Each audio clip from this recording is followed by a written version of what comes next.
Developments tonight in the botched arms sale program, Fast and Furious.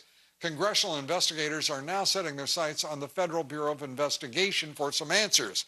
Congressman Darrell Issa, Senator Charles Grassley, sending a letter today to FBI Director Robert Mueller demanding answers about the guns found at the murder scene of Border Patrol agent Brian Terry. They wrote, quote, out of deference to the FBI's ongoing criminal inquiry, we have delayed asking the Bureau direct questions about the case for nearly 10 months. However, Congress has a right and a duty to conduct oversight of federal law enforcement operations. Joining me now, a member of the House Oversight Committee leading the investigation, Congressman Trey Gowdy joins us. Gowdy, a Republican in South Carolina. Good to have you with us. What do you expect the answer to be, by the way, from the FBI to Senator Grassley and Chairman Issa? Lou, what I think the answer is going to be is that the FBI doesn't know because the projectile, and I hate to speak in such stark, cold terms, but the projectile that killed Border Patrol agent Terry was so distorted that they're not going to be able to do ballistics or rifling tests on it. So I think it's entirely appropriate that Senator Grassley and Chairman Issa ask, but I've had countless homicide prosecutions where the projectile is just so distorted that you can't do the test that you have to do, so you're left with an inconclusive result. I suspect that's either going to be the answer, or Director Mueller, who is widely respected on both sides of the aisle, is going to say this would jeopardize a successful prosecution. Yeah. Let me come give you a classified briefing and tell you why. Well, when it comes to the murder of a U.S. Border Patrol agent, one would expect a great deal of intensity and urgency in that investigation, as well as thoroughness.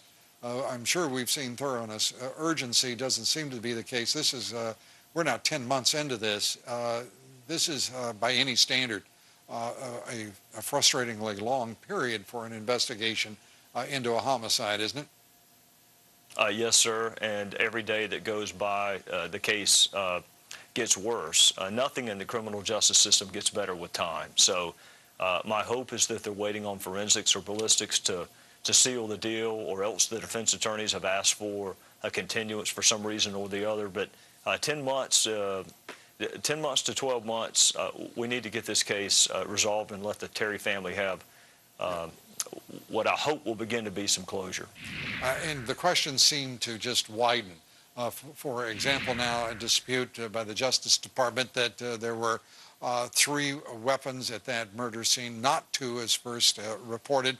And there is considerable evidence, as you well know, Congressman, that there were indeed 3 weapons, including the statements of an ATF agent and the gun dealer who sold at least 2 of the 3 weapons.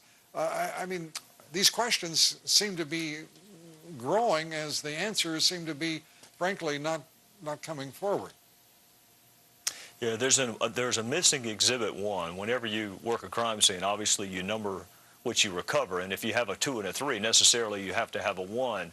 That's part of the frustration, but really the overarching frustration that some of us feel, hopefully most of us feel, is that the Department of Justice has become excessively politicized. Right. And when you don't have confidence in the Department of Justice or the nation's top law enforcement official, we may not make it as a republic. So my hope and my expectation, although I've been disappointed thus far, is for Attorney General Holder to do now what he should have done initially, which is come before a committee of Congress, either the House or the Senate, and tell us everything he knows. If it needs to be a classified debriefing, that's fine, because it would jeopardize some ongoing investigation or prosecution.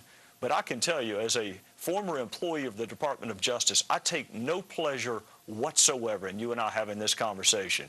But we have to have confidence in that department. And if we don't, which I don't think is too much to ask, and if we don't, we're not going to make it as a republic. So this is serious. It is not politics, despite what my colleague, Congressman Schiff, said.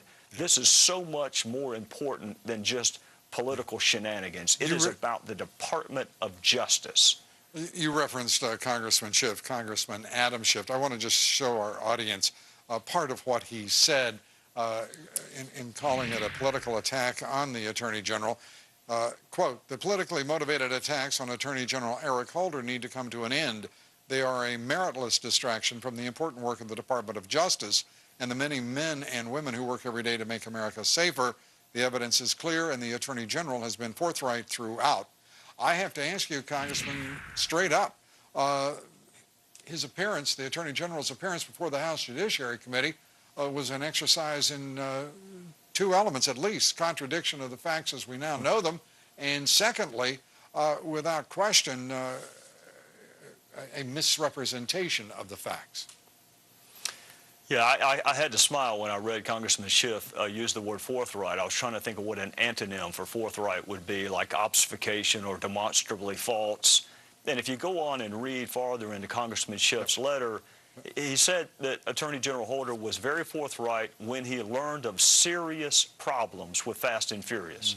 All right, there are a couple of issues there, Lou. Number one, what could possibly be more serious than the death of a Border Patrol agent, which happened in December of 2010? Congressman so Schiff if he's only going to figure this out. Yeah, Congressman Schiff made a very unfortunate use of the word serious in that application.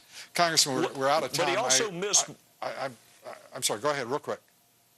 Well, I was just going to say, he also missed the overarching issue, which is it's not just the problems with Fast and Furious, it's Fast and Furious from its inception. It was flawed from day one. And there's another now looming problem, and that appears to be the inability or the refusal of the U.S. Justice Department to bring forward the facts to the United States Congress. That will have to be resolved, as you well know. And it will be resolved. And we thank you for being here. Good to talk with you, Congressman Thank Trey you, Gowdy. Good evening.